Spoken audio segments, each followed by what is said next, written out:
ಮಹಾಕುಂಭಮೇಳ ಅಂತೂ ಆಗೋಯ್ತು ಪ್ರಯಾಗರಾಜಲ್ಲಿ. ಆದರೆ ನಮ್ಗೆ ಅಲ್ಲಿಗೆ ಹೋಗೋಕ್ಕಾಗಲಿಲ್ಲ. ಬಟ್ ನೆಕ್ಸ್ಟ್ ಈಗ ಜನವರಿಲಿ ಒಂದು ಕುಂಭಮೇಳ ಇದೆ, ಅವಾಗಲೂ ಹೋಗೋಕ್ಕಾಗುತ್ತೋ ಇಲ್ವೋ ಗೊತ್ತಿಲ್ಲ. ಆದರೆ ನಾವು ಕುಂಭಮೇಳಕ್ಕೆ ಆಗಲ್ಲ ಅಂತಂದು ಪಶ್ಚಾತ್ತಾಪ ಪಡೋದಕ್ಕಿಂತ ನಾನು ಇಲ್ಲೇನಿದ್ದೀನಲ್ಲ ಈ ಸ್ಥಳ ಇದು ತಿರುಮನ ಕೊಡಲು ನರಸೀಪುರ ಅಂತ, ಅಂದರೆ ಟಿ ನರಸೀಪುರ ಅಂತ. ಇಲ್ಲಿ ತ್ರಿವೇಣಿ ನದಿಗಳು ಕೂಡುವಂಥ ಜಾಗ. ನನ್ನ ಹಿಂದೆ ಏನು ನೋಡ್ತಿದ್ದಾರಲ್ಲ ಇದು ಕಾವೇರಿ ಮತ್ತು ಇದು ಕಪಿಲ. ಆ ಕಡೆ ಒಂದು ಕಂಬ ಇದೆ,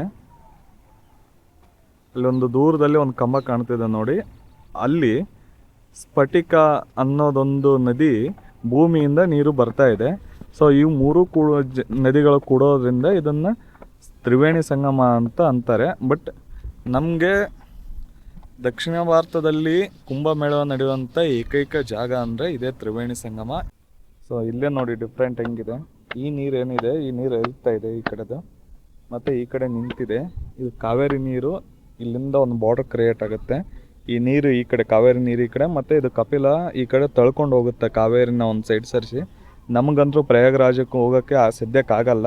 ಆದ್ದರಿಂದ ನಾವು ಇಲ್ಲೇ ಇದೇ ನೀರನ್ನು ತೆಗೆದುಕೊಂಡು ಮೆಟ್ಲ ಮೇಲೆ ಒಂದಿಷ್ಟು ದೇವ್ರುಗಳನ್ನ ಇಟ್ಟಿದ್ದಾರೆ. ಅದು ಯಾವ ದೇವ್ರು ಅಂತ ಗೊತ್ತಿಲ್ಲ. ಬನ್ನಿ ನೋಡೋಣ ಏನಿದೆ ಅಂತಂದು.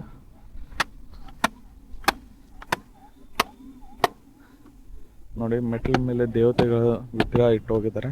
ಬಟ್ ಈ ವಿಗ್ರಹಗಳೆಲ್ಲ ನಾವೇನು ನೋಡ್ತಿದ್ವಲ್ಲ, ಈ ವಿಗ್ರಹಗಳೆಲ್ಲ ಹಿಂದೆ ಅಗಸ್ತೇಶ್ವರ ದೇವಸ್ಥಾನ ಇದೆ. ಈ ಕಟ್ಟಡದಿಂದ ಅಗಸ್ತೇಶ್ವರ ಆ ದೇವಸ್ಥಾನಕ್ಕೆ ಸಂಬಂಧಪಟ್ಟಿದ್ದು. ಇವನ್ನೆಲ್ಲ ಇಲ್ಲಿ ಯಾಕೆ ಬಂದು ಅಂತ ಗೊತ್ತಿಲ್ಲ. ಬಟ್ ಇಲ್ಲಿಟ್ಟು ಪೂಜೆ ಮಾಡ್ತಿದ್ದಾರೆ ಸಪ್ತ ದೇವತೆಗಳು. ನೋಡಿ ನಮ್ಮಲ್ಲಿ ಹೆಂಗಂದರೆ ಈಗ ನದಿ ಪಕ್ಕ ಅಥವಾ ಹಳ್ಳ ಕೆರೆ ಪಕ್ಕ ಒಂದು ಯಾವ್ದಾದ್ರು ಒಂದು ಶಿಲ್ಪ ಸಿಗುತ್ತೆ. ಬಟ್ ಅದು ಯಾಕೆ ಅಲ್ಲಿಗೆ ಬಂತು ಅಂತ ಯಾರಿಗೂ ಸಹ ಗೊತ್ತಾಗಲ್ಲ. ಇದು ದೇವಸ್ಥಾನ ಇದೆ ಪಕ್ಕದಲ್ಲಿ, ದೇವಸ್ಥಾನದಂತ ಗೊತ್ತಾಗುತ್ತೆ. ಬಟ್ ಹಳ್ಳಿಗಳಲ್ಲಿ ಆ ಥರ ಅಲ್ಲಿ ಯಾಕೆ ಬಂತು ಅಂತ ಯಾರೂ ತಲೆ ಕೆಡಿಸ್ಕೊಳ್ಳಲ್ಲ. ಅಲ್ಲಿ ಒಂದು ಪುರಾತನ ದೇವಸ್ಥಾನ ಮುಚ್ಚೋಗಿರ್ಬೋದಾ ಅಥವಾ ಎಲ್ಲಿಂದಾರು ತಂದು ಅಲ್ಲಿ ಒಗ್ದಿರ್ಬೋದಾ ಅಂತ ಯಾರೂ ತಲೆನೂ ಸಹ ಕೆಡಿಸ್ಕೊಳ್ಳಲ್ಲ. ಬಟ್ ಅಂಥವ್ರ ಬಗ್ಗೆ ಆಸಕ್ತಿ ತೋರಿಸ್ಬೇಕು ಮತ್ತು ಅವುಗಳನ್ನು ರಕ್ಷಣೆ ಮಾಡಬೇಕು. ಅವು ಸುಮಾರು ಅಂದರೆ ಒಂದು ಅಂದಾಜಲ್ಲಿ ಒಂದು 500, 600, 1000 ಅಥವಾ 2000, ಕೆಲವೊಂದು ಸರ್ತಿ 2000 ವರ್ಷ ಹಳೇದು ಶಿಲ್ಪಗಳು ಸಹ ಸಿಗ್ತಾವೆ ನಮಗೆ. ಸೊ ಅವನ್ನೆಲ್ಲ ಒಂದು ಕಡೆ ಅಂದರೆ ನಮ್ಮ ಊರಲ್ಲಿ ಯಾವ್ದಾದ್ರು ಒಂದು ಜಾಗ ಇತ್ತು ಅಂದರೆ ಆ ಜಾಗದಲ್ಲಿ ಇಟ್ಟರೆ ಅವು ಶಿಲ್ಪ ಸಹ ಉಳಿತವೆ. ಶ್ರೀ ಮಾರ್ಕಂಡೇಶ್ವರ ಮತ್ತು ಕಾಲಭೈರವೇಶ್ವರ. ನಂದಿ ಇಲ್ಲ ಐತೆ ನೋಡಿ, ಈಗ ಇಲ್ಲೇ ಇದೆ ನಂದಿ.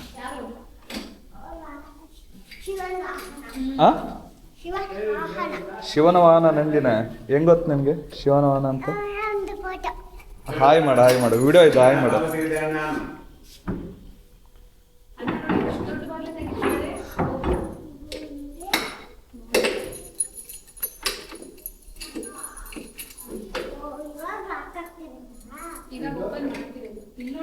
ಇವಾಗ ಓಪನ್ ಮಾಡ್ತಿರೋದು.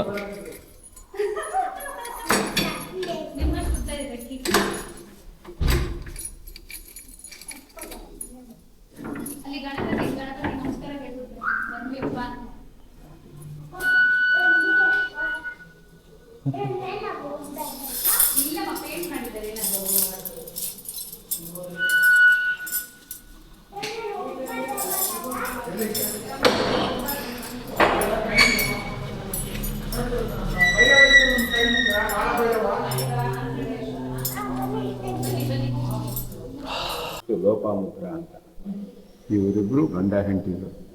ಇವರಿಂದಲೇ ಕಾವೇರಿ ಉತ್ಪತ್ತಿಯಾಗಿರೋದು. ಕಾವೇರಿ ನದಿ ಬರ್ತಾ ಇದೆಯಲ್ಲ, ಅದು ಲೋಪಾಮುದ್ರ ಅಂತ ಬಂದಿದ್ದು. ಅಂದರೆ ಅಗಸ್ತ್ಯ ಮುನಿಗಳು ಅವರು ತಪಸ್ಸು ಮಾಡ್ತಾ ಇದ್ರು ಇಲ್ಲಿ ಮಡಿಕೇರಿ ತಪಸ್ಸು ಮಾಡೋವಾಗ ಏನಾಯ್ತು ಅಂತಂದರೆ ಹೆಂಡತಿ ಆದವರು ಲೋಪಾಮುದ್ರ ಕೇಳೋದಂತೆ, ನಾನು ಒಂದು ದಿವಸ ನಮ್ಮ ಜೊತೆಲಿ ಇರಿ, ನೀವು ಯಾವಾಗಲೂ ಇದರಲ್ಲೇ ಇರ್ತೀರಲ್ಲ, ತಪಸ್ಸಲ್ಲೇ ಇರ್ತೀರಲ್ಲ ಅಂತ. ಅದಕ್ಕೆ ಅವರು ಇಲ್ಲ ನಾನು ತಪಸ್ಸು ಮುಗಿಸ್ಕೊಂಬರ್ತೀನಿ ಅಂತ ಹೇಳ್ಬಿಟ್ರು. ಅವ್ರಿಗೆ ಲೋಪಾಮುದ್ರಕ್ಕೆ ಬೇಜಾರಾಗಬೇಕು. ತಕ್ಷಣ ಏನು ಮಾಡಿದ್ರು, ಇಮಿಡಿಯೇಟಾಗಿ ತನ್ನ ರೂಪನ ಬದಲಾಯಿಸಿ ಕಾಗೆಯಾಗಿ ಬದಲಾಗಿ ಅವರೇನು ಮಾಡಿದ್ರು, ಆ ಕಮಂಡ್ಲ ಇತ್ತಲ್ಲ ಕೈಯಲ್ಲಿರ್ತಕ್ಕಂಥ ಕಮಂಡ್ಲ ತೊಳೆದ್ಬಿಟ್ರು. ಯಾವಾಗ ಕಮಂಡ್ಲ ತೊಳೆದ್ರು ಅಲ್ಲಿರ್ತಕ್ಕಂಥ ನೀರು ಚೆಲ್ಲೋಯ್ತು. ಆ ನೀರೇ ಕಾವೇರಿಯಾಗಿ ಉತ್ಪತ್ತಿಯಾಗಿ ಬಂದಿತ್ತು. ಈ ಕಾವೇರಿ ಬರ್ತಾ ಇದೆಯಲ್ಲ ಈಗ, ಹಾ.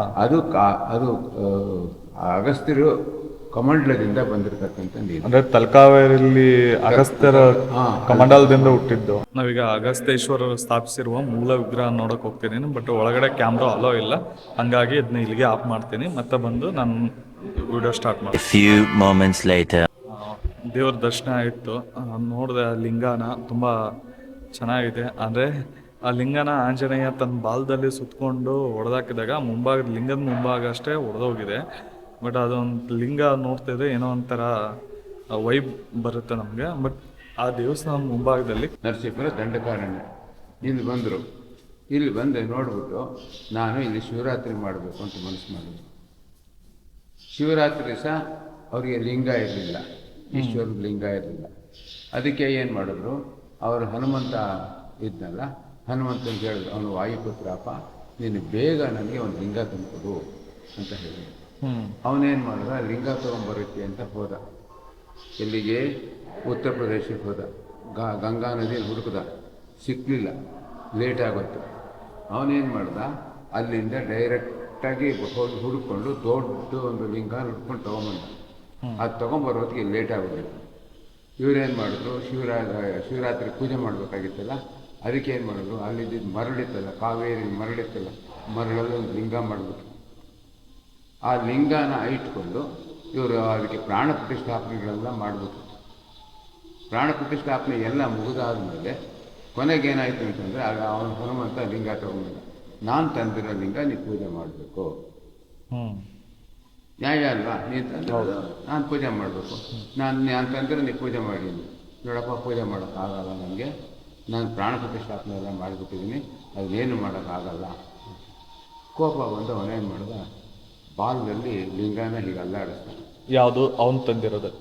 ಅಲ್ಲ, ಇಲ್ಲಿ ಆ ಮರಳಲ್ಲಿ ಮಾಡಿರೋ ಓ, ಅಗಸ್ತ್ಯರು ಮಾಡಿದ್ದು ಲಿಂಗ. ಹಾಂ, ಅದನ್ನ ಇಟ್ಟು ಬಾಲ ಇಟ್ಕೊಂಡು ಅಲ್ಲಾಡಿಸ್ತಾನೆ. ಬರಲಿಲ್ಲ. ಇನ್ನೂ ಕೋಪ ಬಂತು. ಕೊನೆಗೆ ಏನು ಮಾಡೋದು, ಮುಷ್ಟಿಲಿ ಹೀಗೆ ಲಿಂಗಕ್ಕೆ ಹೊಡೆದ. ಲಿಂಗಕ್ಕೆ ಮುಷ್ಟಿಲಿ ಹಿಡ್ಕೊಂಡು, ಮುಷ್ಟಿ ಈ ಥರ ಮುಷ್ಟಿಲಿ ಹಿಡ್ಕೊಂಡು ಹಿಂಗೆ ಹೊಡೆದಾಗ ಅದೇನಾಯ್ತು, ಮುಂದ್ಗಡೆ ಭಾಗ ಓಪನ್ ಆಯಿತು. ಲಿಂಗ ಓಪನ್ ಆಯಿತು. ಲಿಂಗ ಓಪನ್ ಆಯಿತು. ಓಪನ್ ಆಗ್ತಿದ್ದಂಗೆ ತಕ್ಷಣ ಏನಾಯ್ತು, ಈ ಶಿವನ ತಲೆ ಮೇಲೆ ಗಂಗೆ ಇದೆಯಲ್ಲ, ಆ ಗಂಗೆ ಥರ ಬರೋಕ್ಕೆ ಶುರುವಾಯಿತು. ನೀರು ತೀರ್ಥ. ಸೊ ತಕ್ಷಣ ಏನಾಯಿತು, ಅವನಿಗೆ ಜ್ಞಾನೋದಯ ಆಗೋಯ್ತು.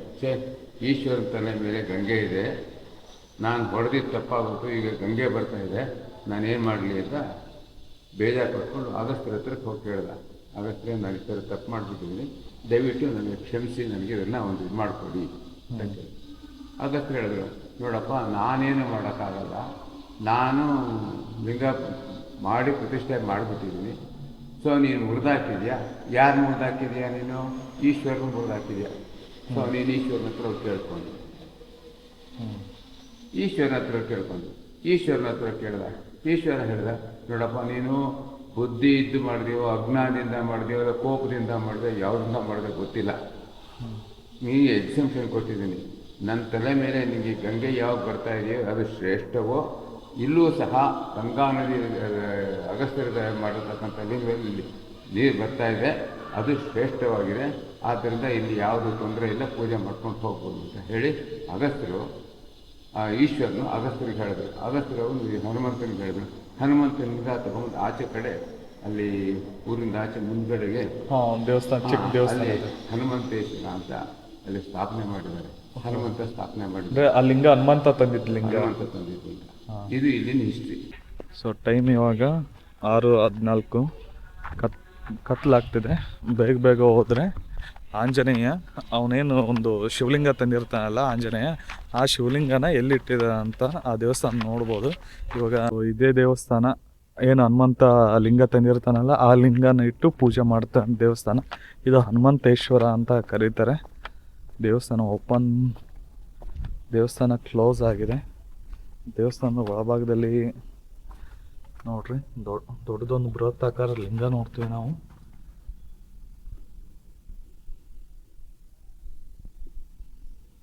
ನೋಡ್ರಿ, ಇದೇ ಲಿಂಗನ ಗಂಗಾ ನದಿಯಿಂದ ಹನುಮಂತ ತನ್ನ ಬಾಲ್ದಾಗ ತಗೊಂಡು ಬಂದಿದ್ದ. ಈ ದೇವಸ್ಥಾನದ ಒಳಗೆ ಹೋಗ್ಬೇಕು, ಕೀಲಿ ಹಾಕೈತಿ, ಮತ್ತು ಟೈಮು ಅಷ್ಟೊಂದಿಲ್ಲ ನನ್ನ ಹತ್ರ. ಸೊ ಸೊ ಇದಾಗಿತ್ತು ಇವತ್ತಿನ ಅಂದರೆ ಅಗಸ್ತೇಶ್ವರ ದೇವಸ್ಥಾನ ಬಗ್ಗೆ ಒಂದಿಷ್ಟು ಮಾಹಿತಿ ನಾನು ನಿಮ್ಗೆ ಹೇಳಿದ್ದೀನಿ. ಇದರಲ್ಲಿ ನನಗೆ ತಿಳಿದಿರೋದು ಮತ್ತು ಅಲ್ಲಿ ಏನು ಪುರೋಹಿತರು ಇದ್ದಾರಲ್ಲ ಅವರಿಂದ ತಿಳ್ಕೊಂಡಿರೋದನ್ನು ನಾನು ತಿಳಿಸಿದ್ದೀನಿ.